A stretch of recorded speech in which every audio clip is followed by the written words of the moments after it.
Welcome. I wanted to do a quick feedback review of the Back to Africa Handbook, an ebook, which is a guide for everybody who is interested in visiting or moving to Africa. So there's a wait list right now. You can get on the wait list by going to the link in my profile.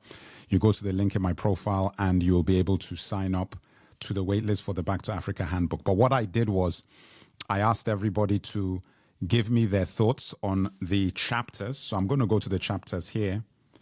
So these are the chapters. So I asked everybody to give me their thoughts on the chapters and let me know if I've missed anything at all. And if I've missed anything, to give me suggestions. So I've been getting some suggestions. So what I'm going to do in this video, this is a quick video, it's not going to be very long. I'm just going to go through each of these chapters. And if you could, in the comment section, just let me know if I've missed anything. So this is going to be real fast. So the decision, that's chapter 1. That is basically you preparing yourself and making the decision to move to Africa, because it obviously entails quite a lot. It's a very big decision and it's a big move, especially if you don't have any connections. You've never been to Africa before. That's a big move. So I have a chapter just dedicated to the importance and gravity of making the decision. Chapter 2 is choosing your country. So this is a big chapter. This is the matchmaking chapter. So in this chapter, I go into all the different pros and cons of the most popular destinations in Africa and what the infrastructure is like, what kind of businesses are really amenable to particular countries. So some countries are well suited to certain jobs and sectors than other countries. So for this one, if you're a business owner or you're looking to start a business of any kind and you're in a specific sector, that's the chapter that sort of gives you an idea of like what country is most amenable to that, as well as languages and all of those things that will allow you to make a decent decision of like, oh, you know what, that's a country that really suits me. And I want to look more into that country. So that's what chapter 2 is about. Chapter 3, self-explanatory, is about schools.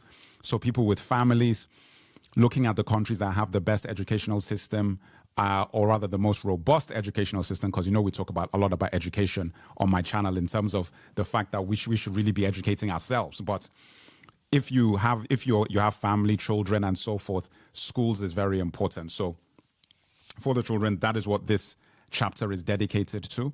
And it gives you just all the information as far as the best schools in Africa and what countries and so on and so forth. Religion and politics. So this one is, again, very important for Africa, talking about different religions, what countries those religions are predominant in, the political climate in certain countries. So basically explaining how even if you want to go to certain places, it might not be advisable to go there right now because it's of the stability issues politically, unless that is something you are aware of. And in fact, you know what, as long as we make you aware of it, you can then make an informed decision so you don't get there and get surprised or shocked by the situation. So that's what that one is. Climate, again, very important for certain people. You need to know what the climate is and what the seasons are, because Africa is not like Europe or the United States. For some countries in Africa, there are no real seasons. It's just hot 24/7, all year round. Now, if you're from the South in America, it's going to be an easier transition in that sense, because also in terms of bugs and insects and animals and all these sort of things, if you're from the South in America, it's an easier transition because you'll already be used to certain things, especially if you're emigrating from other parts of the world like South America. There are a lot of countries in the world that are not that dissimilar in terms of the environment, or rather they have a sort of proximity to it, so it'll be easier for you. But that's what the climate section is going to be dealing with. And that was a suggestion from somebody. So thank you for the suggestion in terms of, the kind of wildlife that you have to put up with. So yeah, cost of living, that's chapter 6. Cost of living is chapter 6. That is basically just dealing with like how much it's going to cost you month to month. This is actually a very good chapter for people who are looking at their budgets and really trying to understand like, okay, what are my benefits financially in going to certain countries? This will give you a very decent idea that there are some countries in Africa where you're not saving that much money, depending on where you're coming from. And there's some countries where you're saving a lot. If you're moving from New York or LA or London, for example, or those sort of places, doesn't matter where you go in Africa, you're going to save money. because the cost of living in those countries is crazy. But other countries is touch and go. You know, you might be in a place that's actually cheaper depending on where in Africa you want to go to, you know. So that's really what we look at in that one. Healthcare, very big one for people who have health issues or people who have elderly, or if you yourself are looking to the future and want to make sure that your healthcare is on point. We talk about that, or I talk about that in that chapter and give some advice on, like, you know, countries that are pretty decent healthcare, or at least comparable to where you might be. Also, the differences between private and state-run healthcare in some countries, because some countries don't even have that, and you only have the option of private care, you know. But some countries do have that hybrid, but the quality really varies. And again, security is something that I've put in. I have to put that in there. So, guys, there's some things that are not here based on feedback that I'm going to put in. So I'll get into that. Visas and citizenship, obvious. These are pathways. So how easy it is to get a visa for some countries versus others. Citizenship pathways. I'll basically be advising you of, like, these are the countries that are very welcoming to expatriates or to people from the diaspora, especially if you have African heritage. If you have African heritage, you're black from America, UK, Germany, France, all these places, and you can actually trace your lineage. There's some countries that will welcome you with open arms. You don't even need to do anything. They'll just give you citizenship directly if you can prove your genealogy is from there. Networking, really important to make sure that you have your network set before you go, so that, you know, you start actually making relationships and dealing with people who are from that community, whether in your hometown where you are, because there's groups of Africans in every major city in the world. So you'll be able to find people, or actually on the ground in the country you're going to. The move, this is like dealing with flights, shipping of your stuff. If you're just visiting, this is not really that big a deal to you in terms of that chapter, because you're just going there for a few weeks or a weekend or whatever it might be. I suggest a few weeks, but we talk about that in that chapter.